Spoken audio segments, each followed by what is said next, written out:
So it's a great pleasure to welcome Michael back to our fellowship for a second time during this pandemic. Michael Zimmerman is the founder and executive director of the Clergy Letter Project, an organization of more than 17,000 clergy members who promote the compatibility of religion and science. He earned his PhD in evolutionary biology from Washington University and taught biology and served as a senior academic administrator at a number of colleges and universities throughout the States. He's an elected fellow of the American Association for the Advancement of Science and a recipient of the Friend of Darwin Award from the National Center for Science Education. So Michael's presentation, as I mentioned earlier, is our responsibility to become good ancestors. Over to you, Michael. Thank you, Alan, and thanks very much for inviting me back to your wonderful community. Before I say anything more formal, I just want to say how difficult it is to focus on almost anything else today, given what's going on in Ukraine. Alan, I appreciate your choice of music today. It seemed particularly appropriate, and for those of you who know people in Ukraine and have thoughts for them, I know all of you do. Your words earlier meant so much. But it clearly is a difficult time for all of us. And nonetheless, we have to move on and look at other things while not letting what's happening before our very eyes go unnoticed and unacted upon. So one of the things about climate change, the challenges are long-term, mostly, but not entirely, as I say. Other things come up and seem to be more immediate, and it's easy to forget about climate change. It's easy to say we have to deal with the issue before us right now, today, this week, and unfortunately for who knows how much longer, it will be the brutality in Ukraine. There's other brutality in the world at the same time. The pandemic has been dreadful, has affected all of our lives. When those things happen, it's easy to forget about climate change. I think that's the future. One of the things I hope to talk about today is that it's not the future, as I'm sure you know. Anyway, with that, let me just say, when I visited with you last time, virtually like today, I spoke about the ways religion and science could and often do work collaboratively, how people could have deeply held spiritual beliefs while appreciating, understanding, and respecting science. I explained, as Alan did a bit today, how thousands of religious leaders have come together to demonstrate this point, to make it clear that those loud voices claiming people must choose between their religious beliefs and scientific advances are not speaking for the majority of clergy members, and to show how it is possible to discuss complex, often incendiary topics civilly and clearly while moving beyond sound bites.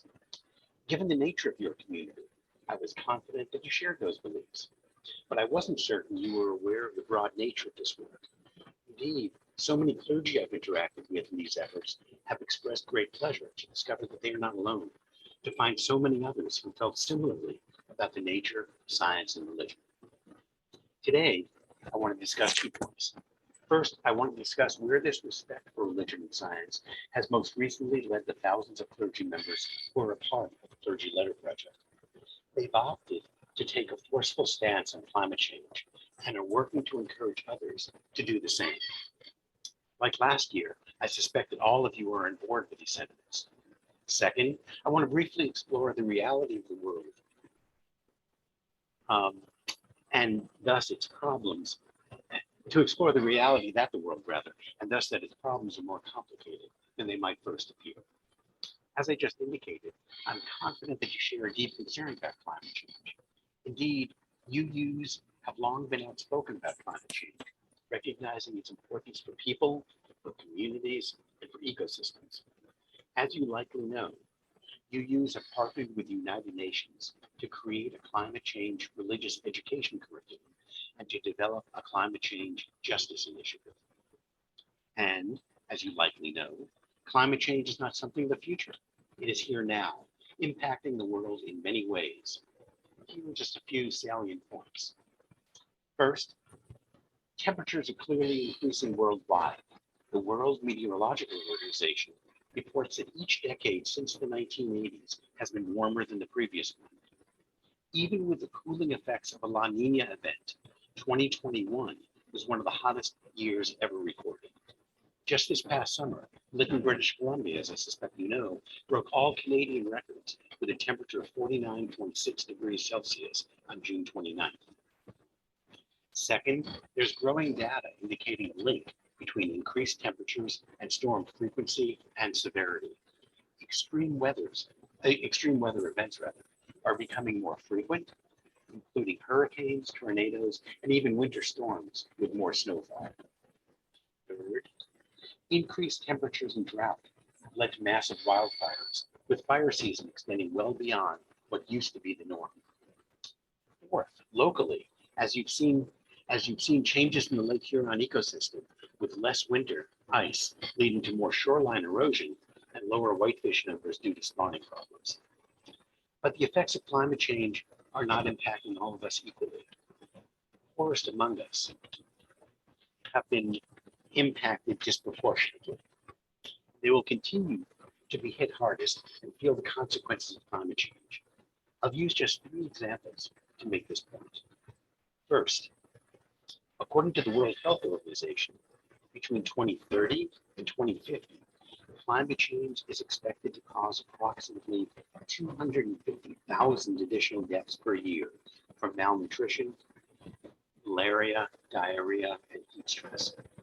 Second, the Environmental Justice Foundation explains what is likely to happen in Bangladesh, a country exceptionally vulnerable to climate change because of its low elevation, high population density, and inadequate infrastructure.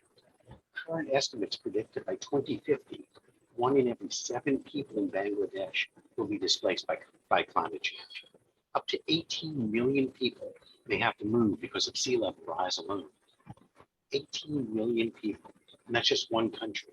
Let that sink in for a moment.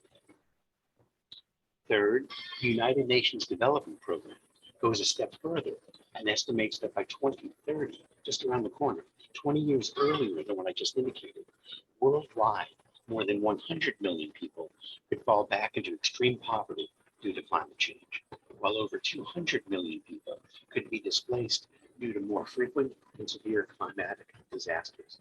200 million people. And yet, it is not the poor who are mostly responsible for the greenhouse gases we've been spewing into the atmosphere for so long. A soon-to-be published book by Backlek Smill, a Canadian, I hasten to add, makes this case strikingly well. Quote, in 2020, the average annual per capita energy supply of about 40% of the world's population, 3.1 billion people, which includes nearly all people in sub-Saharan Africa, was no higher than the rate achieved in both Germany and France in 1860.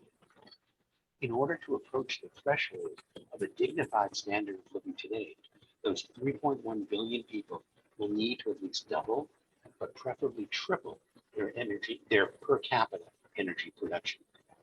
End quote. Smill's 2 sentences were a bit complicated. Let me summarize. Simply put, 40% of the world's population today is living as people were in 1860 with respect to energy use. As this portion of the world's population increases its carbon footprint, we can take action to reduce ours. We can drive less, alter our diets, better insulate our homes and workplaces, recycle, and many of us are doing these things and more. That's the good news. But unfortunately, there's plenty of bad news. And that bad news means that our individual actions, as important as they are, will not be enough. Please recognize that today, I'm not even going to discuss the global environmental impact of climate change and the mass extinction event, the globe's 6th such mass extinction event in its 4.5 billion year existence that we are already experiencing. Let me just say that virtually every aspect of that calamity also impacts the poor disproportionately. Okay, so back to some examples of bad news. I apologize in such a place as the sanctuary, even though it's virtual, to give you such bad news. Germany has long been seen as a leader in taking steps to reduce its carbon footprint. Since the turn of the century, Germany has done an amazing job of increasing the percentage of the electricity it produces by renewables, mostly wind and solar, with now more than 40% of total production coming from these sources. However, despite this record, total fossil fuel usage in all sectors of the German economy has declined from 84% to only 78%, a 6% reduction despite a huge increase in renewable energy production. That's not good news. Another example, although all the agreements reached in the Paris Accords were non-binding, they were seen as a major step in reaching worldwide consensus about reducing the production of greenhouse gases. However, even if all the targets outlined were achieved, and I hasten to add that none of them are likely to be achieved, the world would see 50% higher emissions by 2050. Yes, under the best of circumstances imaginable, greenhouse gas emissions will increase by 50%. That's hardly a recipe for controlling climate change. Part of the problem stems from increasing population growth, and part of the problem comes from where we generate greenhouse gases.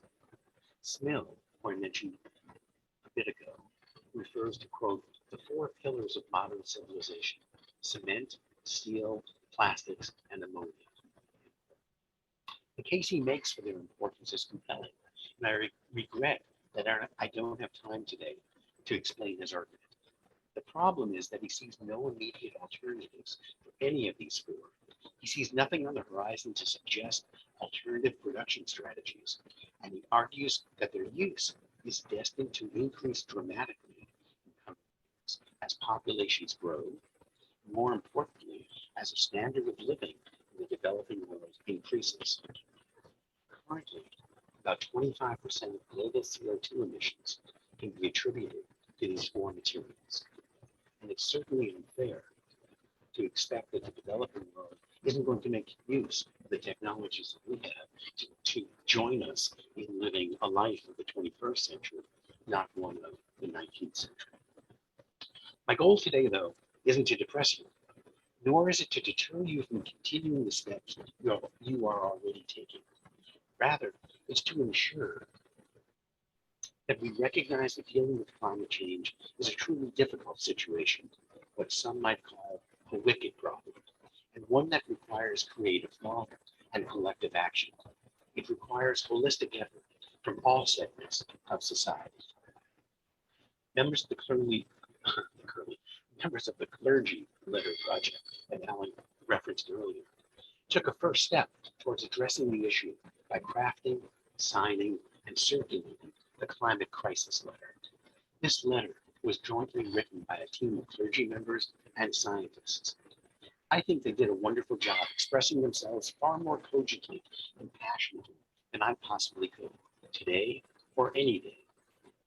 For that reason, I want to share their letter with you today. So here is the Climate Crisis Letter. We are faced with a crisis today.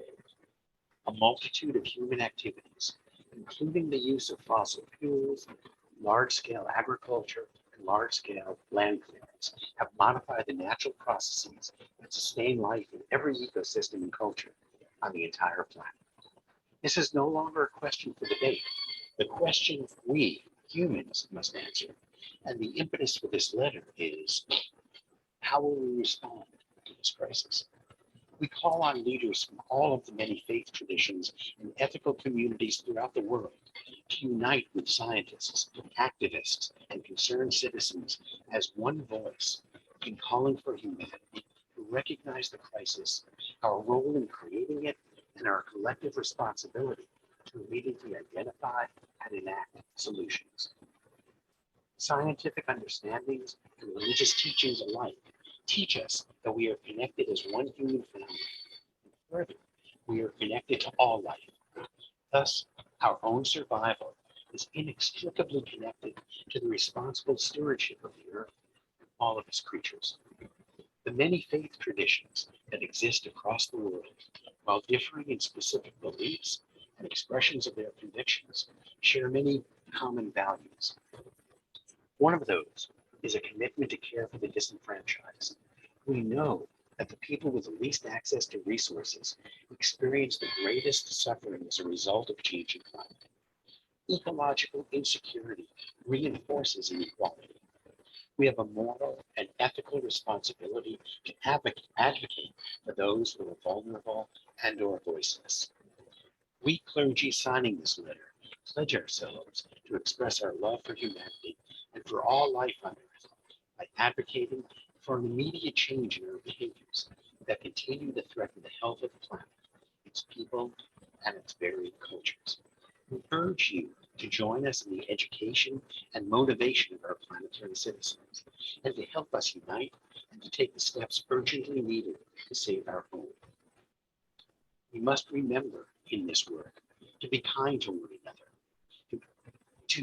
It is easy to let the panic, the frustration, and the pain turn against us one another, to speak in harsh judgment, and to act in self-righteous anger. But we will only move forward together. It is not only important what we do, but how we do it.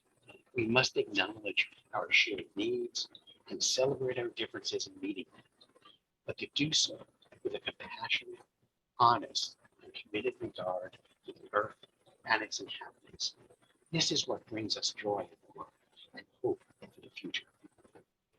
The climate is changing, but there is also evidence of a changing climate in public opinion and resolve.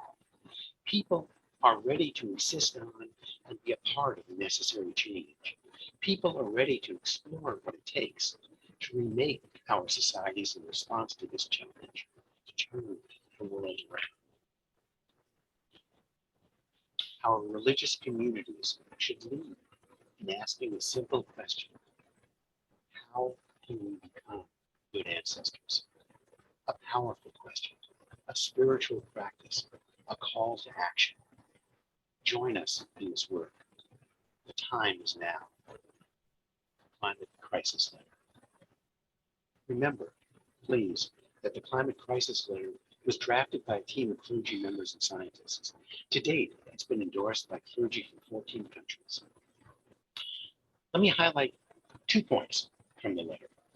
First, the letter notes that we must remember to be kind to one another. That is not only important, I love this line, it's not only important what we do, but how we do it. We can't lose our humanity in our attempts to save it. Second, the letter ends by posing a critical question, perhaps the most important question there is. How can we become good ancestors? I wish I had answers to share with you today, but I don't.